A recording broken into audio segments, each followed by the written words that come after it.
You're listening to a 3CR podcast of independent community radio station 3CR in Melbourne, Australia. Radio MMT respectfully acknowledges the traditional custodians of the land from which we are broadcasting, the Wurundjeri people, and we are broadcasting to the Kulin Nations.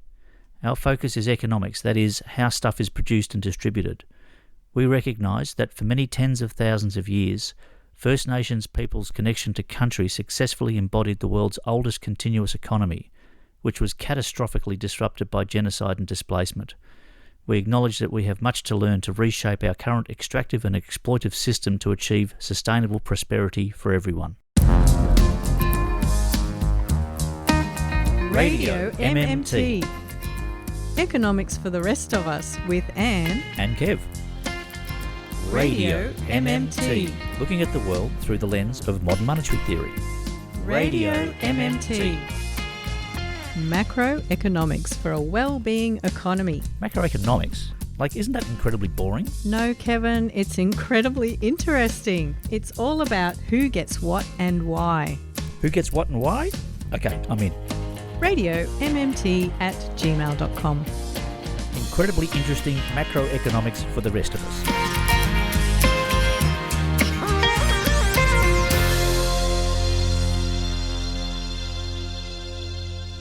Welcome to Radio MMT, Anne. How are you this afternoon? Hello, Kevin. I'm well, and hello to our lovely listener. Thanks for hanging out with us as we spend an hour swimming around in the waters of the macroeconomy. Yeah. Hey, I'm just noticing something, Anne. I can actually see you quite clearly at the moment. Why don't you get new glasses? No.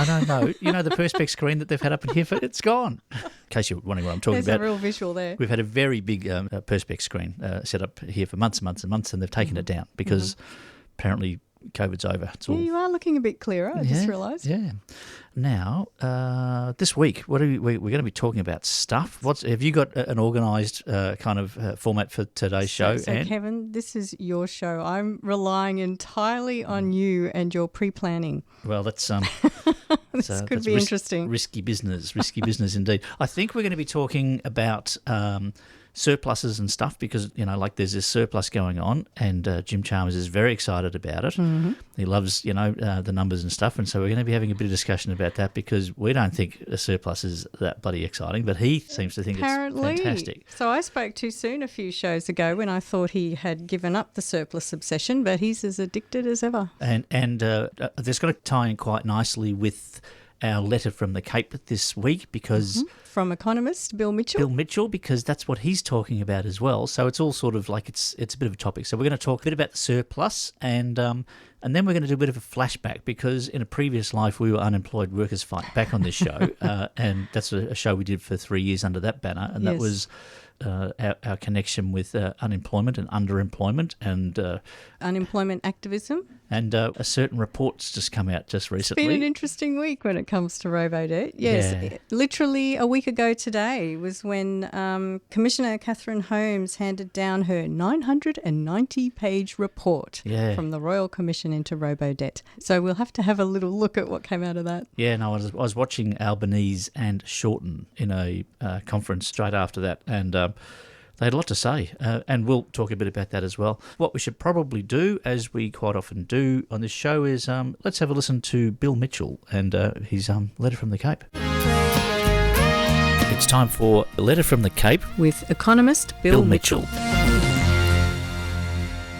Hello, I'm back with another letter from the Cape. The Australian Treasurer was in the media talking big about the latest financial data that shows the Australian government's fiscal surplus, the difference between its spending and the taxation revenue it receives, was larger than expected and quite possibly a record outcome. It was as if he had won a gold medal at some major sporting event. A fiscal surplus means that the government is taking more of its currency out of the non-government sector via taxation than it is putting into that sector via its spending initiatives. That non-government deficit must be financed overall by the non-government sector, liquidating some prior accumulated wealth. So a fiscal surplus amounts to destroying our wealth.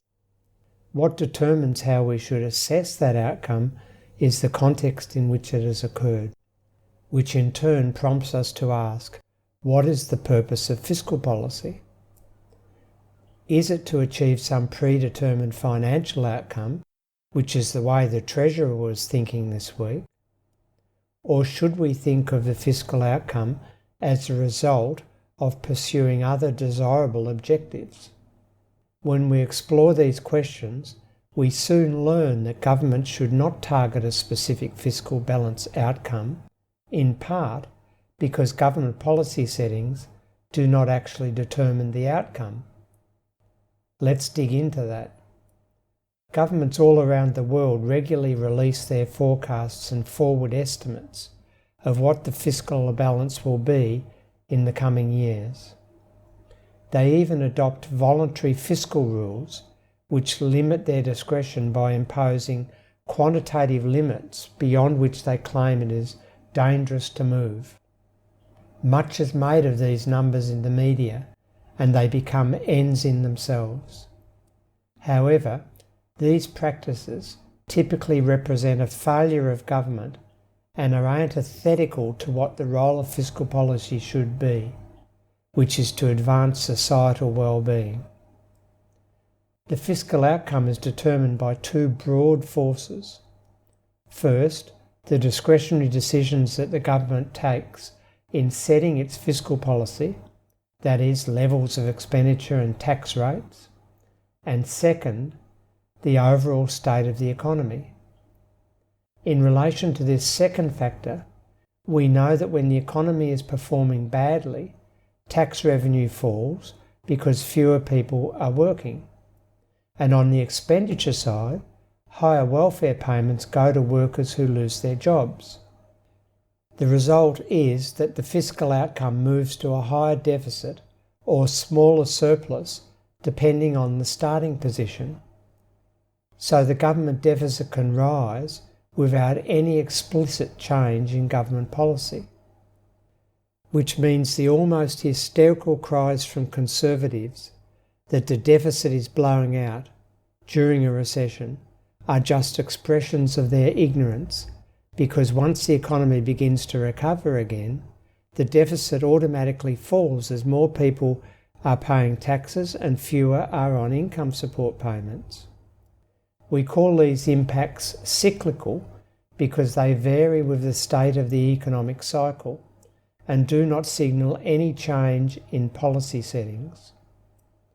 They are also termed the automatic stabilisers because they function automatically without any change in government policy and act to stabilise total spending in both directions.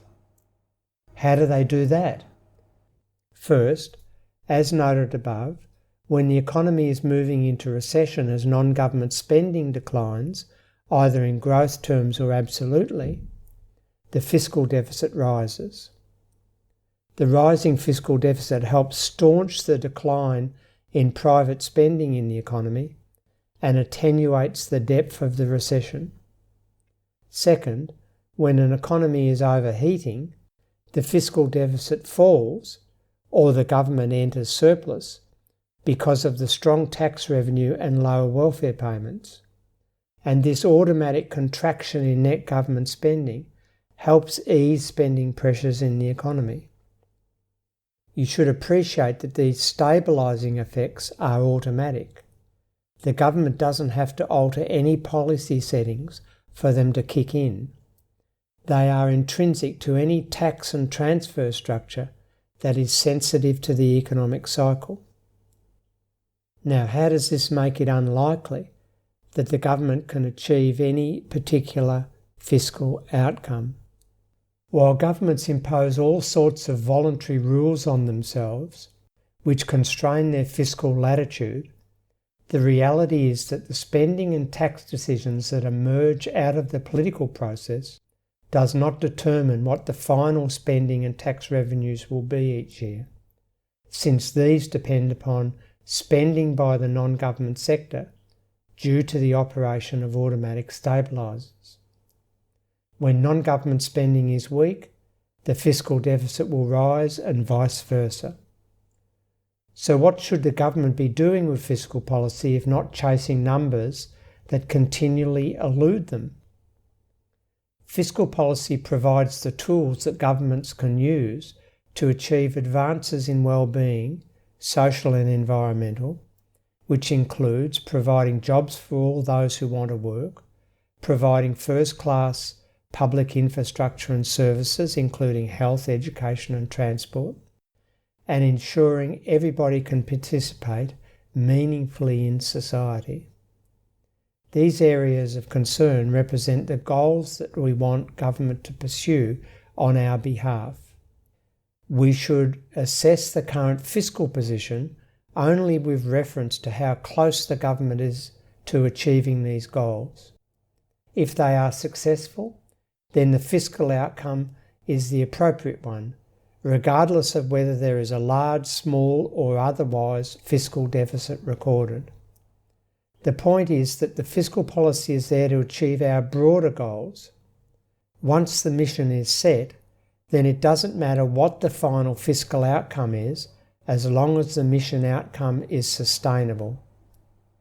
So the current surplus that the Treasurer thinks is virtuous is anything but, once we factor in the state of our health and education systems, our poor public transport systems, the tardiness in dealing with the shift to renewables, and the dramatic shortage of social housing, to name a few of the major problems besetting the nation. I'll expand on that next time. See you later and take care.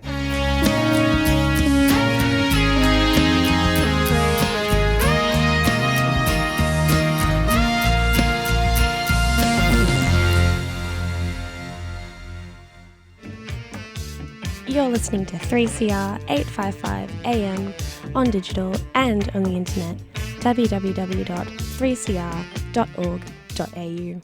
Did you get any of that, Kevin? Yeah, I was paying attention. Now, the first thing I think we need to explain is sometimes we just presume that everybody knows all the terminology, etc. It's always good doing the language because you don't feel so intimidated by them all discussing this. You can actually understand what they're saying. Yeah. Fiscal. When we're talking fiscal, we're talking about government spending. And taxing.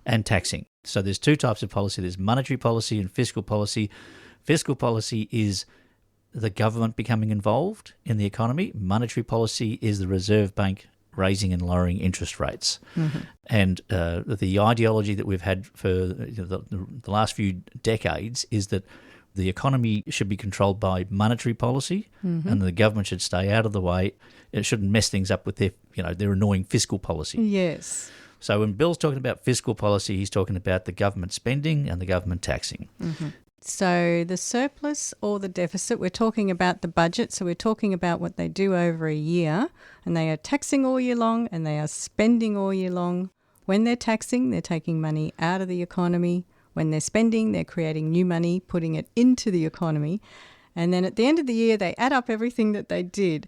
And if they did more taxing, they'll have a surplus. And if they did more spending, they'll have a deficit. Yeah. So behind all that economic talk, essentially what he's saying is that a surplus or a deficit, it's neither here nor there. No. It's like, it's the amount. It's just a number. I always say it's just a number that falls out of the barrel at the end of the year. Yeah, although I often argue that in our economy, it would be unusual for us to run surpluses, certainly successive surpluses. If I saw that, I'd start to get a bit worried because... Well, Costello managed to do it. Yeah, and he left Australians with the highest private debt that they've ever had, and they're still trying to pay it off because essentially, and we'll remind listeners again, that if it's a government surplus, it's a private sector deficit. It's the two sides of the balance sheet. If the government is taking money in taxes more than it's spending into the economy, it's shrinking the private sector. Right. But there's no point in chasing a particular number. That's not the object of being in government. The object of being in government this might sound a little surprising, Anne, but I haven't heard this kind of conversation probably since the mid-'70s when Gough Whitlam was around, is that if you're in government, you're supposed to be governing and looking after the well-being of your population. You would think, wouldn't you? That's the point of spending. That's the point of spending and taxing and all the monetary policy and fiscal policy, etc.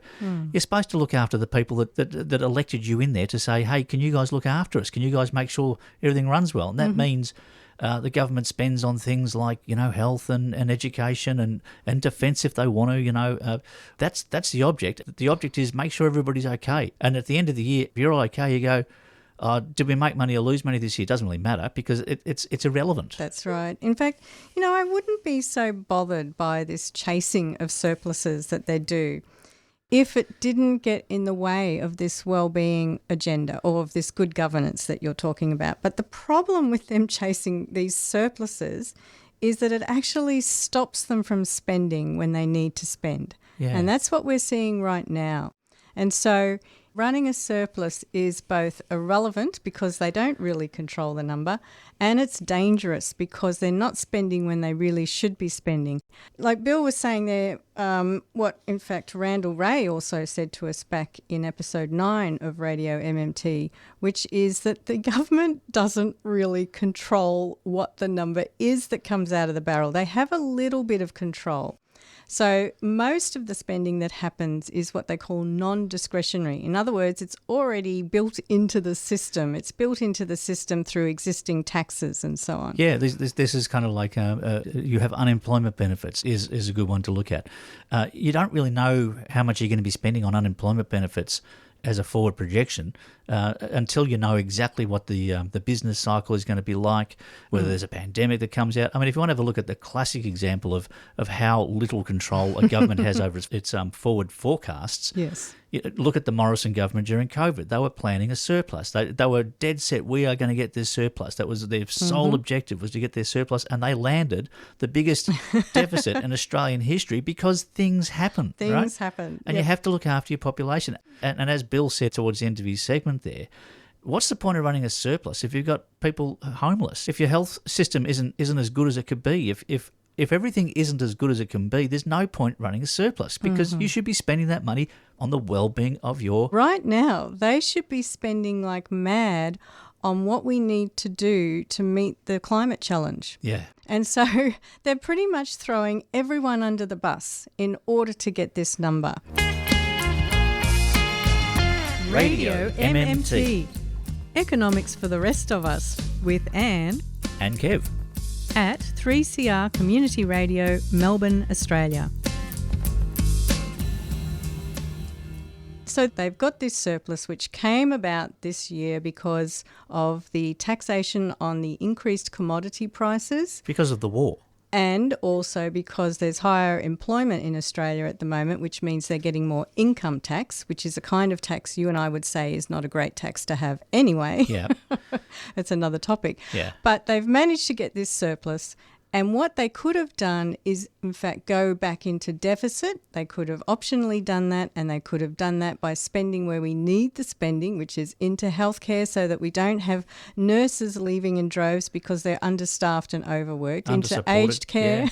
They could have been spending on getting us to 100% renewables as fast as we can, electrify everything. They could have been doing all of the public transport, all of the bike infrastructure that we need. They could have been rejigging the Australia's economy to have a proper industrial policy. So all of that they're not doing Yeah. because I think they've got to collect numbers in a computer for some strange reason. I mean, it's absolutely, it is insane, Their obsession with collecting numbers in a computer, the very same computer that makes the numbers in the first place. Yeah. Like there's no advantage in collecting a whole bunch of numbers and saying, oh, we've got this surplus. It doesn't do anything. In fact, it has the opposite effect, as you're saying. If you're obsessed with trying to reach that target and you mess up your mission statement, which is to look after your population. people might not believe us that this is what they're doing there in Canberra, yelling at each other about the surplus. But if you don't believe you or I, Anne, let's have a listen to the current Treasurer, who's supposed to be like somewhat progressive because he's in the Labor Party. Anyway, here's Jim Chalmers. The Liberals and Nationals made a mess of the budget and we are cleaning it up. Our responsible budget management is rebuilding our nation's finances and leading to smaller deficits and less debt and lower interest costs. Now, a week before the budget was handed down on the 9th of May, the member for Hume issued a press release that said the test for this budget will be to balance the budget. Well, we are now 8 days before the end of the financial year and we are on track to deliver the first surplus in 15 years, Mr Speaker. And what's clear is that we wouldn't be anywhere near a surplus without our spending restraint, our savings. Now, when those opposite came to office, they promised a string of surpluses. They said, and I quote, "We will deliver a surplus in our first year and every year after that." And we all know how that turned out, Mr Speaker. They went 0 for 9 donuts, Mr Speaker. The great irony of Australian politics is the Liberals talk about surpluses and the Greens talk about social housing, and in the last decade neither has delivered any of either. In fact, Mr Speaker, those opposite delivered more consecutive deficits than any government since the 1920s. They delivered the biggest deficits since Federation, Mr Speaker. It was a decade of debt, a decade of deficit and a decade of disappointment. Responsible economic management and spending restraint. We take responsibility for cleaning up the mess that they left of the budget.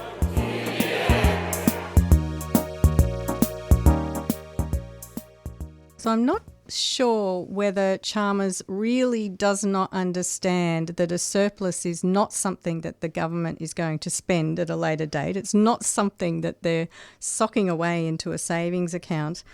And I sort of just wonder if they're more focused on just winning this battle of rhetoric. And this battle of rhetoric has been playing out since at least the mid-1970s. Why is it so important that he gets a surplus? So that he can say that he's a good economic manager, so that they can say that Labor are good economic managers. And why do they want to be able to say that? So they can win the next election. So as long as we have an electorate who believes that surpluses are a good thing and aren't in fact taking money away from them and stopping us doing what we need to do as a nation, then that's the game they're going to play. And this is what we talk about when we say that Labor is captured by neoliberalism, because this belief, this irrational belief that surpluses are necessary is built around the neoliberal principle that a government should remove itself from the economy, that it should be run by the private sector, that government should step well out of the way. And one very easy way to do that is to make sure that they run balanced budgets or surpluses, because if they have to do that, it restricts the amount that they're allowed to spend. It's a sneaky little way of stopping the government spending. And it's so ingrained into our way of thinking. I've got to say, when I was listening to that, and like I was a member of the Labor Party for 20 years, and I would still much prefer to have Labor running this place than the previous mob. But they are captured by neoliberalism because it's like cognitive dissonance or something. Even if you get it, I still got a little bit of an uplift to hear Jim Chalmers say that, yeah, we run a surplus, you bastards. We got one, and it's a competitive thing. It's a competition, it is, isn't it? But it's irrational, and we need to break that narrative. And playing that game is only reinforcing the neoliberal model. It's important to hear this from the mouths of the people who are controlling the situation. So this is Jim Chalmers talking again. Let's hear what he's got to say. Treasurer Dr. Jim Chalmers giving a talk on May 31st, 2023 at the ANU Crawford School of Public Policy. Please would you join me in giving a very warm welcome to the Honourable Dr. Jim Chalmers, the Treasurer.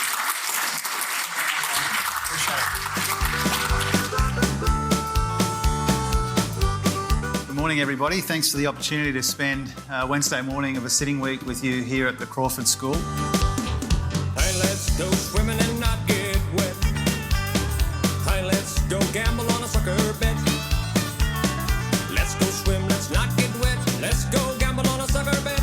Baby, get out of my life, don't go yet. That's the second part of the budget. The third part goes to fiscal buffers. I mentioned before the big revenue upgrade in the budget. That obviously is very important and very welcome, but what matters there is what you do with it. And what we tried to do is to provide the cost of living help and invest in the future, but also bank a huge proportion of the upward revision to revenue. 87% over two budgets of the upward revision to revenue we've banked to the bottom line. Hey,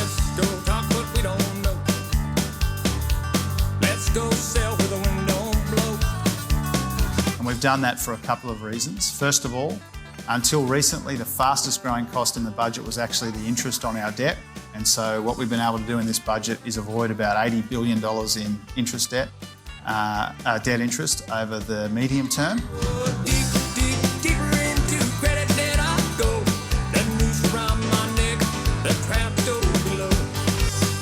And also we think we need to get the budget in much better nick to rebuild some of the buffers for what might be a difficult period ahead. And so that's really the kind of third component of it. Honey, let's go swimming and not get wet. Honey, let's go gamble on a sucker bet. Let's go swim, let's not get wet. Let's go gamble on a sucker bet. Thank you for loving me. Baby, you're killing me. Get out of my life, but don't go yet. So there you go. That's from the horse's mouth. He reckons, we need to bank it. We need to bank What the does surplus. banking the surplus even mean? It's like, does he really think he's socking it away into some savings account that he's going to use down the track? Does he know what an appropriations bill is? Does he understand that he actually has the power to create? He doesn't need to save. Mm-hmm. Okay, so let's just think about this from an orthodox perspective. He mentioned the interest On the debt. On the debt. Mm-hmm. Okay, so now we've talked a lot about bonds. Let's just summarise it by saying that government debt equals government bonds. Okay, Mm-hmm.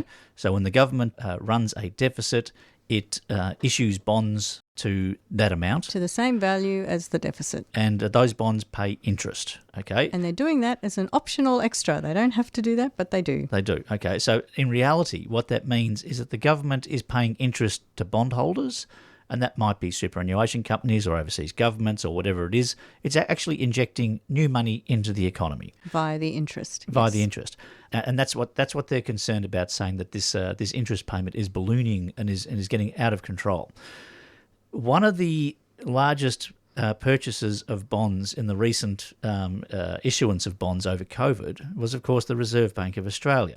So a lot of the interest that they are worried about is They're paying it to the Reserve Bank, are they? well, yeah. But this is the point. So if you have a look at the bonds that have been issued, a very large part, I'm loath to put a number on it, but it's significant. In the billions, we're talking. Yeah, is owned by the Australian government. So the government has to pay itself interest, and it can use that interest to pay the interest that it's being it cancels out, Anne. It's all crazy once you understand what's really going on. It has to pay itself interest, and it can pay itself interest with the interest that it's earned from its own bonds, even by their own orthodox terms. Okay, if you believe that was a problem, and you and I don't, but if you did think that interest payments were a problem, because they own so much of their own debt and they are paying themselves the interest, that means they can use that interest to pay themselves the interest. It's circular. It cancels it out. It's of no consequence. So there is no ballooning interest because they own their own debt. It's ridiculous. Well, the whole bond issuing does underpin the finance sector. So it does give the whole finance industry, including pension funds and hedge funds and so on, it does give them a safe form of income. Yes. Because they know that the government will always be able to pay that interest. But, I think if he was really worried about paying the interest on the debt, I think all they would have to do is just not obey the full funding rule, which says when you have a deficit, you will also issue treasury bonds to the same amount. Yeah. Well, it's a pointless exercise. And what happens if the government doesn't pay itself back? Nothing. Yeah. Although I do hear people who have half an idea of what's going on. I have heard many people say that the problem with spending more is the debt. So a lot of people understand that the government creates the money, but then they also are worried about the debt. And it's by continuing to issue these bonds that we are, we're kind of conning a lot of people that this really is a debt when we know it's not a debt. It is in fact the money supply, as we are learning in our MMT courses. Indeed. And if you look in history, there's also debt jubilees where they just sort of go, look, the debt's becoming out of control. It's becoming an impediment to society. That's been something which has happened historically. Yes, but I guess this kind of will come to our next topic that we'll be talking about after the break here. Yeah. Because the federal government, who is the currency issuer, any debt that they carry is not a problem. But debt that anyone else carries in the economy, including you and me, including businesses, including unemployed people who are given robo-debts. Anyone who's given a debt, that could be the problem because they're not the currency issuer and they have to find the money to pay that debt and they can get into big trouble with it. Yeah. Speaking of which, we'll come back to the consequences of the neoliberal model after a little break, and we'll start talking about Robodebt.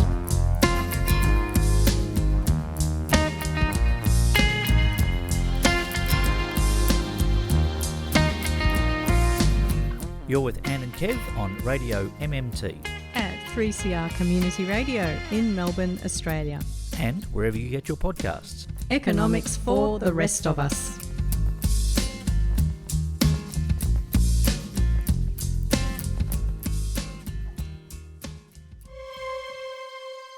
Channel 9's A Current Affair looked back to the 5th of December 2016 when a statement about Centrelink's debt recovery scheme was made by Alan Tudge, then then Human Services Minister.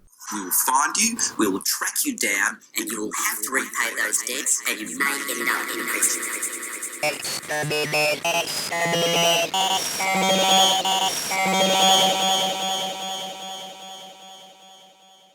This was the scheme that illegally, we have found, clawed back almost $2 billion in payments from around 433,000 past and current Social Security recipients.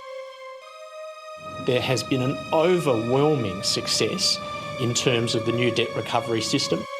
Christian Porter, then Social Services Minister, on ABC Background Briefing, March 2017. Monies are being identified and being paid back to the taxpayer, indeed 300 million so far, with a tiny complaint rate. Then Human Services Minister Alan Tudge on ABC's Background Briefing, March 2017. Fair and reasonable to the taxpayer who is paying for the welfare system in its entirety. Scott Morrison, our former Prime Minister, giving evidence at the Robodebt Royal Commission. This was a budget which was a third of the federal budget. Of course, social welfare system, the social security system, is paid for by taxpayers, and the system needs to be fair to those who receive benefits as well as those who pay for them, the taxpayers. And that was a very strong view of our government. You referred to the smallest changes to entitlements and programs can have serious implications for taxpayers. You're talking about in a financial sense. Oh, of course, yeah. You ensure integrity of a program to protect the program because you care about the people who most need that program. Serious implications for taxpayers, those who pay for them, the taxpayers. The taxpayers' money being paid out in benefits, billions of dollars, to give back to taxpayers. It's their money. $1 billion of taxpayers' money every year. More than $1 billion, $1 billion is an extraordinarily large amount of money. Impacts on the taxpayer. $1 billion overpaid every single year of taxpayers' money. And more than $100 billion that are paid out in taxpayers' money to people every year. Taxpayers' money. We will find you, we will track you down, and you will have to repay those debts, and you may end up in prison. Alan Tudge.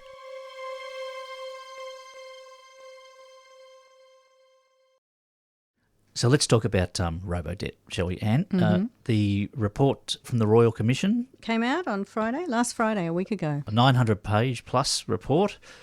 Let's just do a brief summary, just in case we've forgotten what all this is about. Robodebt was introduced back in about 2015, 16? Yes, it came out in a little pilot study and then they started rolling it out for real. And it was done under the Scott Morrison's watch. He was the minister at the time. He managed to be And amongst all of this, Social Services Minister and then the Treasurer and then the Prime Minister. So he had 3 roles while this was all playing out. Yeah.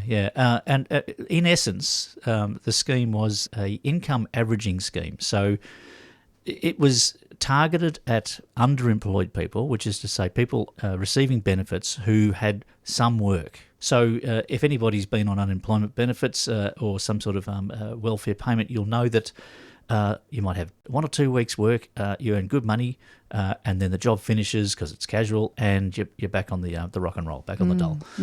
And you're allowed to earn good money. Or you just declare the amount of money that you're earning so that the dole goes down and then it goes back up again. So this hit casual workers hardest, I think.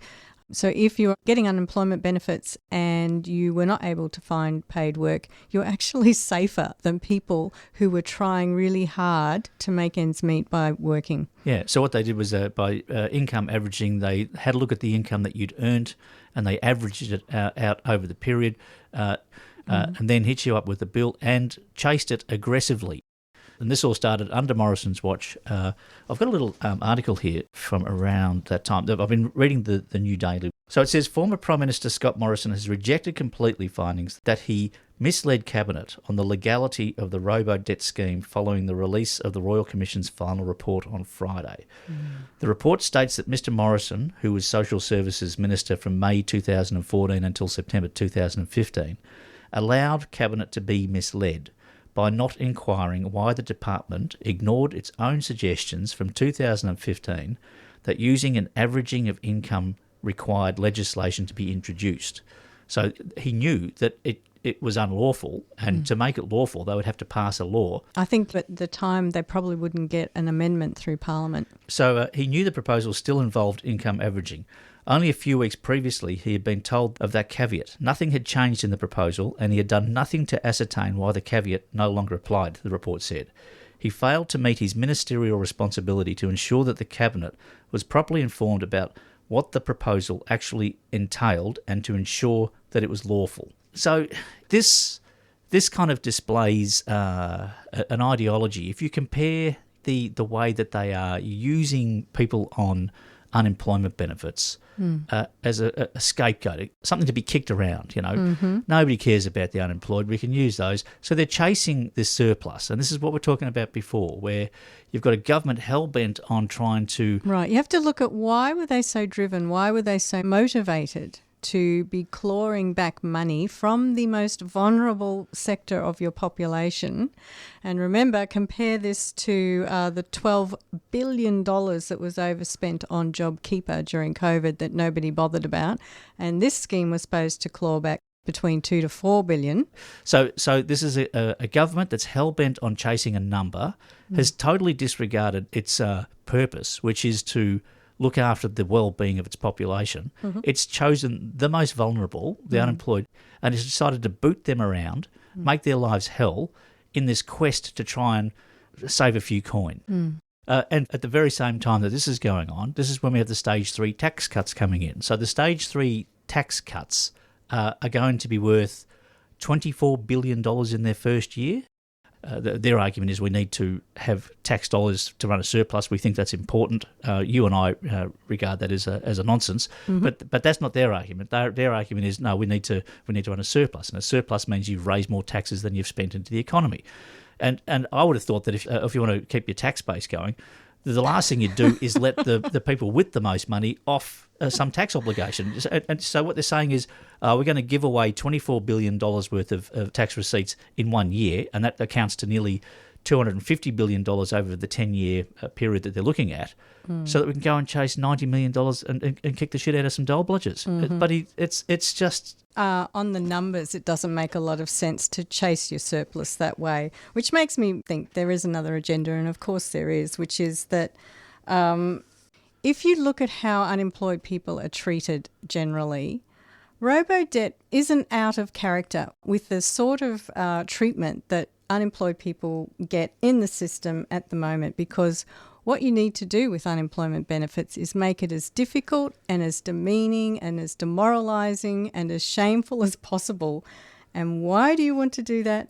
because you want your employed people to be scared of becoming unemployed so that they don't arc up in the workplace demanding better wages and conditions. That keeps wages down, that increases profits for their favourite people, which are the owners of business. That's right. So this Robodebt, it was just the worst manifestation of an entire system for how we deal with unemployed people. And of course, we would promote the alternative, which we call the job guarantee.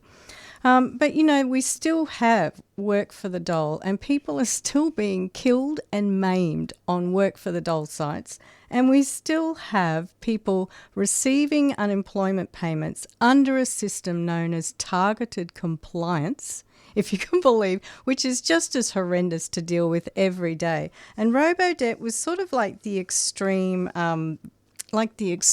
version of this attitude towards unemployed people.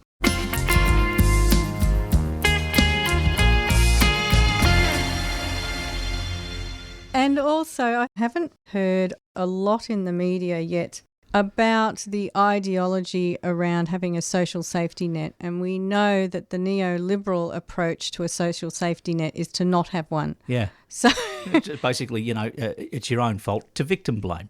It's Yeah, that dole bludger bashing has been going on since about the 1970s, quite consistently. And one of my favourite quotes coming out of that report was the Commissioner Catherine Holmes saying, "Anti-welfare is easy populism, useful for campaign purposes. It is not recent, nor is it confined to one side of politics. These attitudes are set by politicians who need to abandon for good in every sense the narrative of taxpayer versus welfare recipient." So I just love the fact that she said that, and I just want to throw rose petals at that woman's feet, because she is talking about the divide and conquer policy that the government has towards workers. So if you can divide workers into your lazy, dole-bludging no-goods who are using your taxpayer money, and you can divide your other set of workers as being hard-working, honest, upright taxpayers. And the thing is too, when Catherine Holmes is talking about easy populism, what she is looking at is how you take a group of marginalised people, and this has been done not just with unemployed workers, it's also been done with First Nations people, it's been done with asylum seekers, it's been done with homeless people. You take a group of marginalised people, you demonise them and you stigmatise them. And why do you do that? So that you can look like you are doing something so that you can win the next election. So there's lots going on to create this Robodebt phenomenon. You're listening to 3CR 855 AM on digital and on the internet. www.3cr.org.au. There's another article I have here from the New Daily talking about the public service, and this is the institutionalisation of these horrendous sort of ideology. So it goes, the phenomenal rise of Scott Morrison's most favoured bureaucrat and Robodebt's architect appears set to end with a crash. But the government is grappling with a more difficult question following the release of the Royal Commission report that found the Canberra public servants behind the multi-billion-dollar public policy disaster had been dishonest from its outset. How to fix a soulless public service. The Defence Department has refused to comment on reports that Major General Catherine Campbell has taken personal leave from a near $1 million a year job she moved to shortly before the inquiry was established into the scheme she had overseen. Even after Robodebt was declared illegal and shameful by the federal court, Miss Campbell was promoted to a plum job overseeing foreign affairs, awarded official honours and lauded by the former Prime Minister as one of the finest public officials of our public service. Yeah, really? The returns were bugger all. You put 500,000 people odd under a lot of pressure, caused enormous harm, and this is worth $1 million a year and honours. Wasn't it the AUKUS contract too that she was in charge of? Probably, God, Yeah. Can I tell you another Catherine Campbell story? Yeah. Which was in The Age on July the 8th, and it was by Rachel Clune. This article was headlined, PwC, our friends, right, PricewaterhouseCoopers, repaying almost $1 million in Robodebt consulting fees.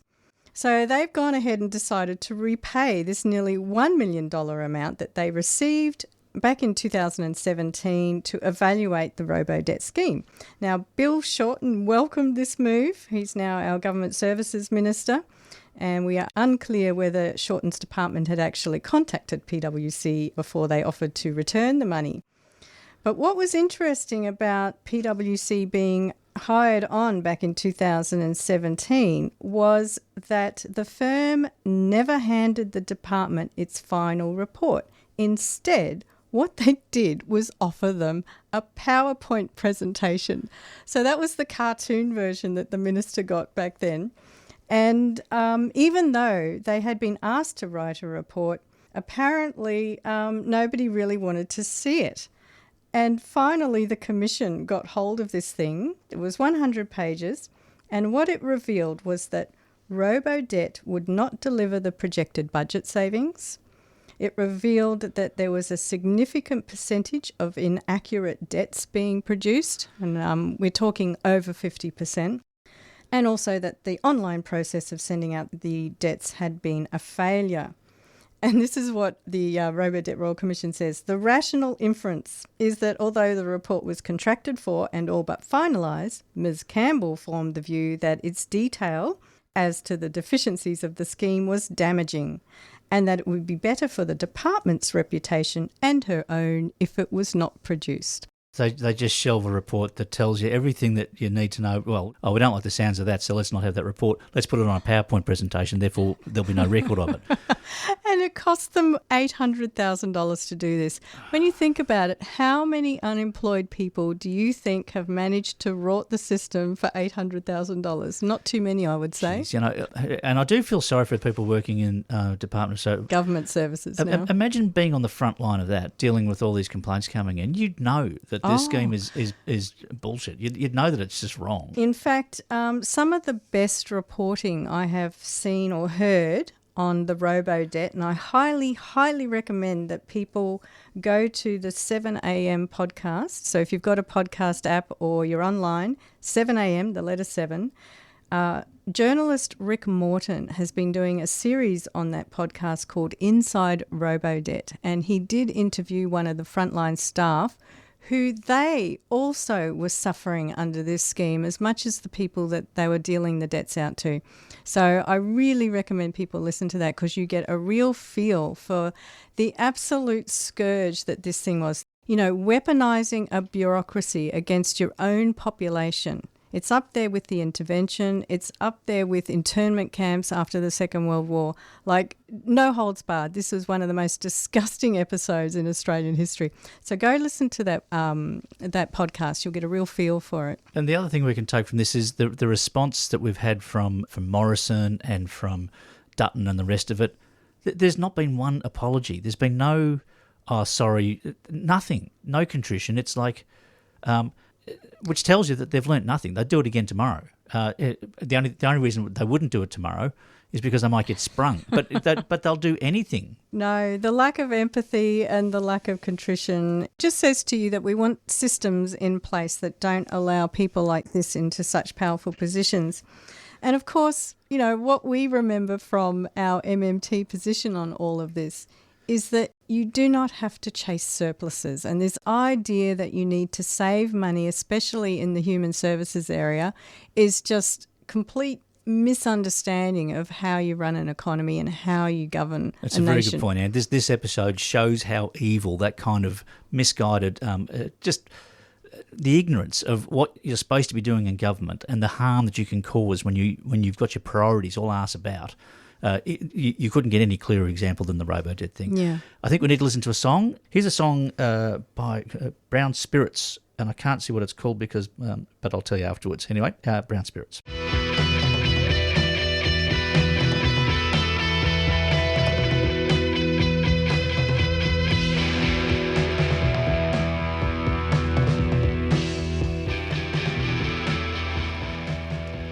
So that was Brown Spirits with a song that the last word is optimist, and I can't see the rest of it because of reasons, technical reasons. No, Your glasses haven't fogged up. Brown Spirits is one of these bands, I suddenly find out about them and listen to this stuff, and they're great. I sort of go, how come I've never heard of them before? Now, look, we did an interview with Alan Kohler not so long ago. We're hoping to get that. He is a financial analyst with the ABC and other news outlets. Yeah, and we thought that Alan Kohler was a massive MMT fan, and he certainly understands MMT. But it was an interesting interview. He's not quite in the same place that we would be probably on a few things. Oh, here's a little snippet just to give you a taster.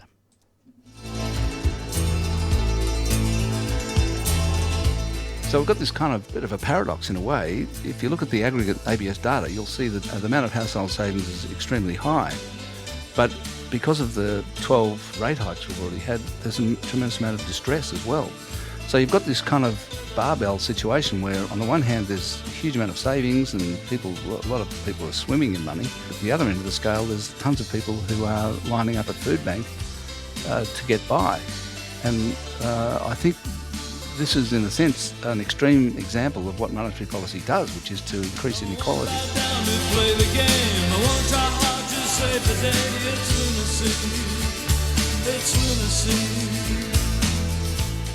Lunacy, Anne, absolute lunacy. Well, I look forward to hearing more from Alan Kohler on a future episode because we did have quite a nice long chat. Yeah, no, and it was good. It was very interesting. But Vicky's here for Mafalda, and we've got to get moving. So till next time, Anne. Next time, Kevin. Yes, that was the end of our live broadcast. Then we received the latest letter from the Cape by economist Bill Mitchell.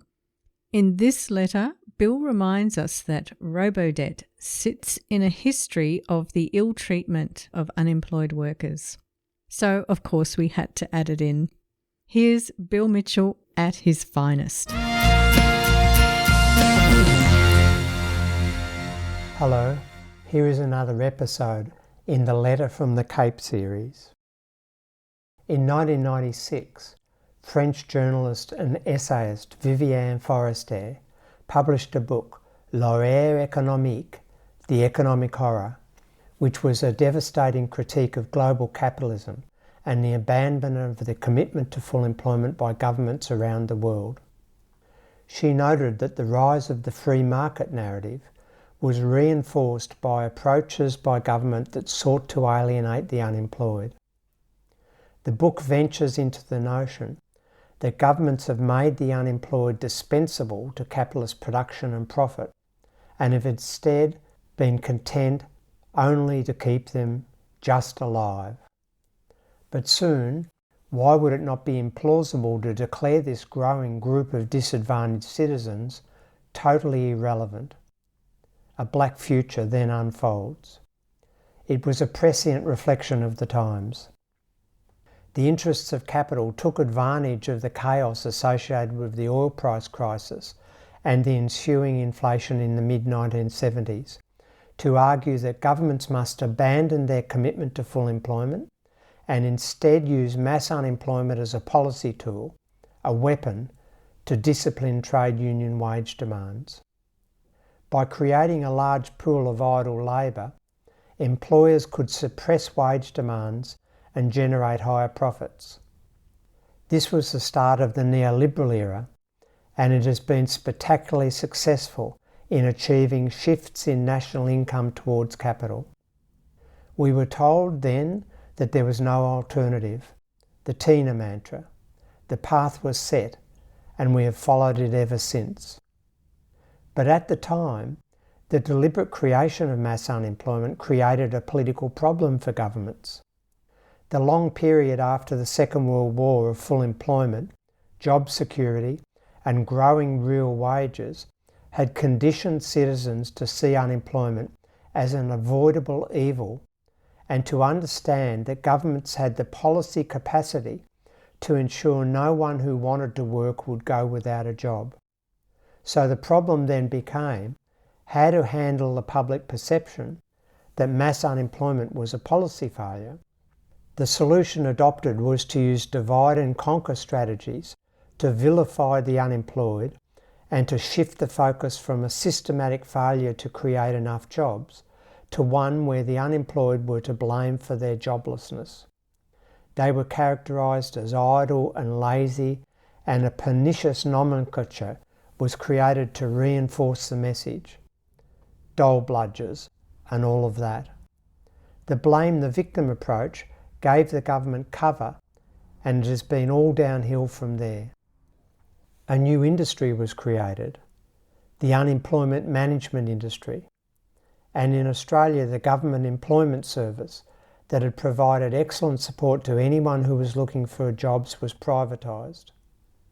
A host of mendicant private job service providers arose who adopted a culture that the unemployed were just a vehicle to generate profit from.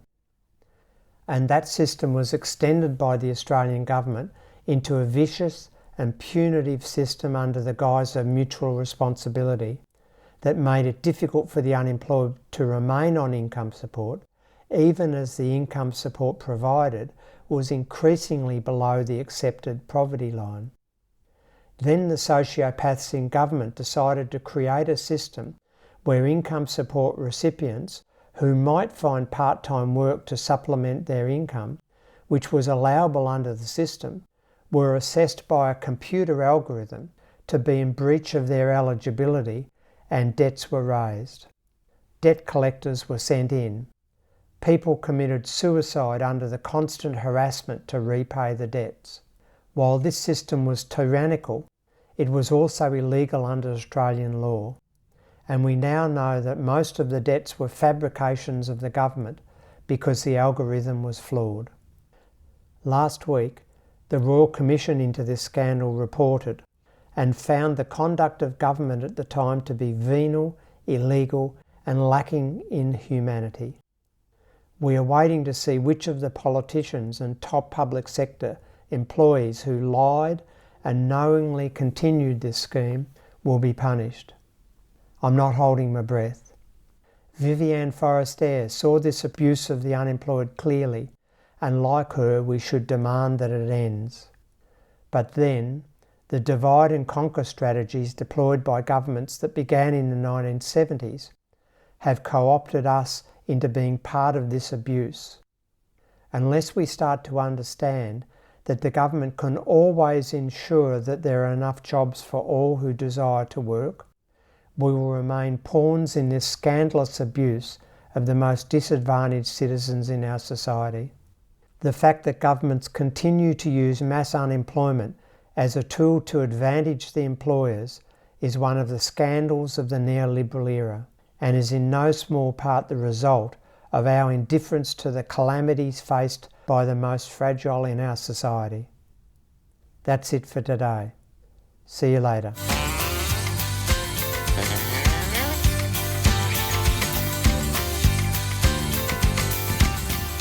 You've been listening to Radio MMT with Anne and Kev.